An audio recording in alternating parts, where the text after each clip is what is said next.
With a stimulus stalemate on Capitol Hill, the Problem Solvers Caucus has been working behind the scenes to develop a COVID relief plan. The group is made up of moderate Democrats and Republicans. Congressman Josh Gottheimer is the caucus's co-chair, and he joins us now. Good morning. It's great to see you, Congressman.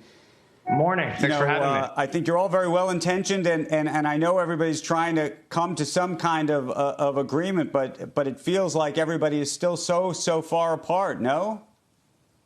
Well, we found that there's 25 Democrats and 25 Republicans, and frankly, far more when we talk to our colleagues who really want to get something done. We were able to actually put out a plan. We got together, and if you spend time together, we found a way on the major obstacles that we could agree. And we all think that we're continue to face a serious economic and health crisis. Obviously, flu season is coming up. We can't afford to do nothing until the next inauguration. So we figured out a way, and this is just a framework to hopefully get the negotiators back to the table and facing the toughest of differences and a place where we can agree. Congressman, though, let's talk about what's in that plan that you guys have agreed on thus far, but also let's talk about the differences that are out there, because I think right now the betting line is that nothing, unfortunately, is going to happen between now and Election Day.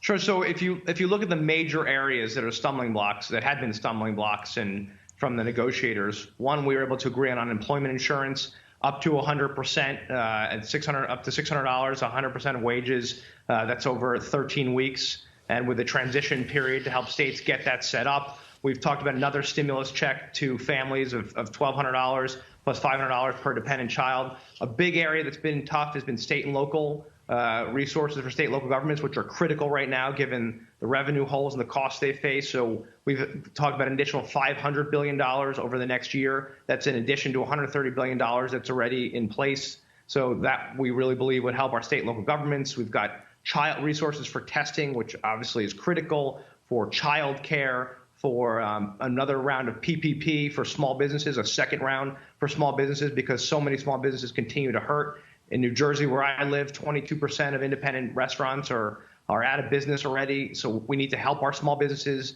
through this. So we really, and that there's a ton of other areas where we've addressed. We feel like we've taken on the toughest ones and found bipartisan support, which is the key, and I think shown a pathway forward for the negotiators to find agreement. And we're just asking folks to get back to the table, which is so important given what we're facing. But Congressman, isn't part of the problem that nobody wants to deal? On one side, you could argue the Democrats don't want to deal with it on a piecemeal basis, and you could argue on the other side that maybe Republicans want to do this on a very piecemeal basis. What I'm surprised by, though, is frankly why the Democrats on certain issues, for example, like testing, which you would think would be as bipartisan as possible in this environment, you'd want to be able to create testing around the country on a very regular basis, almost surveillance testing. And for some reason, nobody wants to actually put their name down with a pen and sign it. Why not?